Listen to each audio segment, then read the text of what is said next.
Many people think of the dividing line between the U.S. and Mexico as fixed, as something that's always been there. But 172 years ago, what we now consider the Southwest wasn't part of the U.S. at all. It was actually the northmost part of Mexico. But the U.S. was not content with what it had, pushing westward to seize the land that many presidents believed was America's destiny. To reach that goal, President James Polk provoked war with Mexico. After a long and bloody battle, the U.S. occupied much of Mexico. The two countries decided to work up an agreement, and Mexico ceded half their country to the United States. This part is important. There was an agreement called the Treaty of Guadalupe, Hidalgo. It gave around 100,000 Mexican nationals living in those territories citizenship if they decided to stay. But more importantly, the agreement protected the rights of any Mexican whose land was now part of the U.S. But when the treaty got sent to Congress, the Senate removed the part that protected the land claims of Mexicans who now lived in America. This would forever change the fate of generations of Mexican Americans to come. What happened with Mexican Americans in some ways is a quintessential American story. We like to tell ourselves that we are a country of great values and that we follow through on the promises that we make. But again and again, we saw that the federal government would make promises to groups and then would just turn its back on those promises. When Mexico negotiates the treaty in good faith, assuming that all of its citizens' rights will be respected. What it doesn't understand is that for the United States, only whites have the right to full citizenship. And so the territorial governments systematically go about disenfranchising all Mexican citizens who they deem to not be white.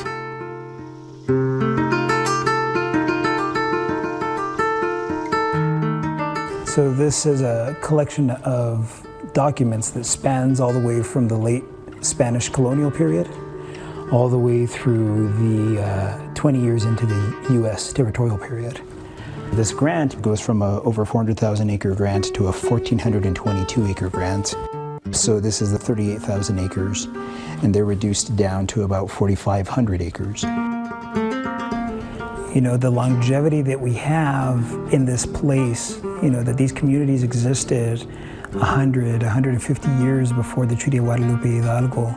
But it's beyond sense of place. It's also this commitment that you have to make sure this place survives. Our identity is tied to place, but we don't see that place having an identity without us either. So it defines us just as much as we define it.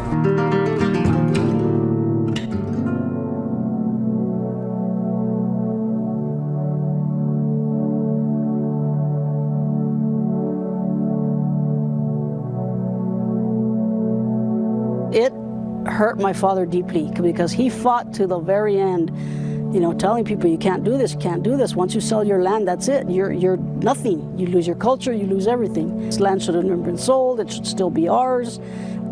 So people who didn't have a lot of acreage other than that lost their way of life.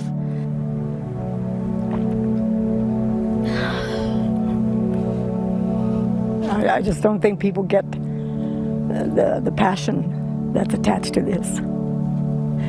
It's the history, for God's sake. Plain and simple. Your language, your customs, your food, your traditions. But for us, it's being a land-based people.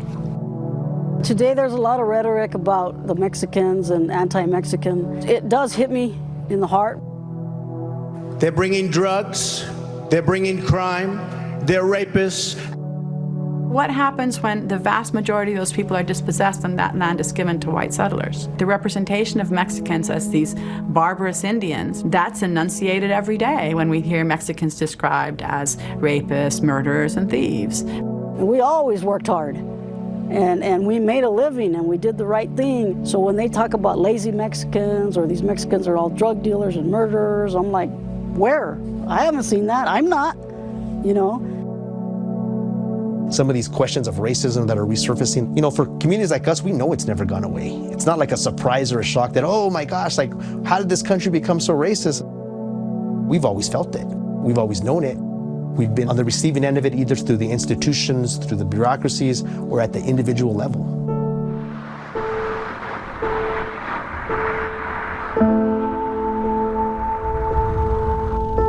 Back in the 60s, there was an individual by the name of Reies Lopez Tijerina. Or 15 million Spanish Americans throughout the Southwest have a great reason to fight for the Treaty of Guadalupe Hidalgo. He came to New Mexico preaching the treaty and telling the people that they were going to lose their land. That kind of culminates in a courthouse, a raid, it ends up in a shootout.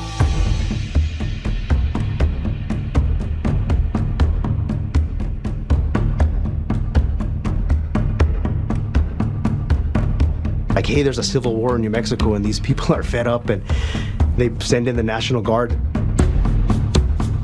They put all the heirs of different land grants that were the followers of Tijerina in a corral, like sheep.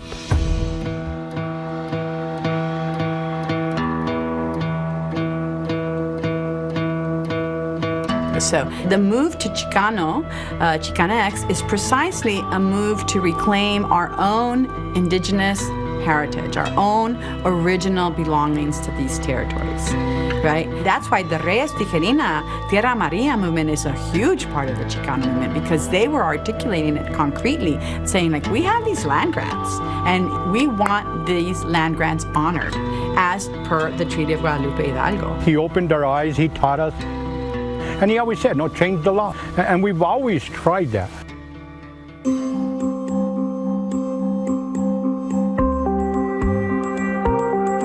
My name is Arturo Archuleta, and I am here on behalf of the New Mexico Land Grant Council.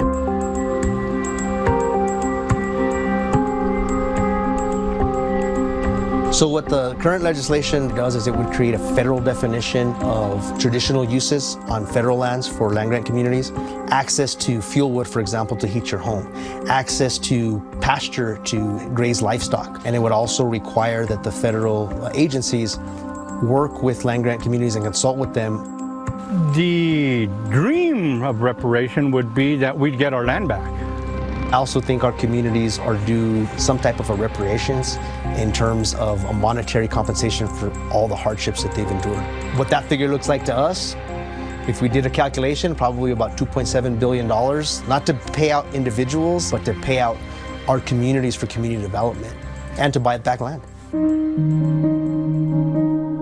We're going to have a museum open to the public, the old jail where we think Billy the Kid spent one night.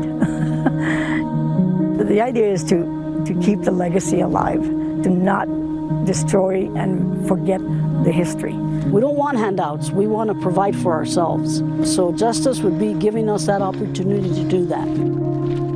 I know that the hard work of my dad and my grandfather and my great-grandfather, that their blood, sweat, and tears, that's something that I have to make sure that none of that was for vain, and that their hopes and dreams survive on, and they survive on in my kids and their kids. We've always been here, and we're not going anywhere.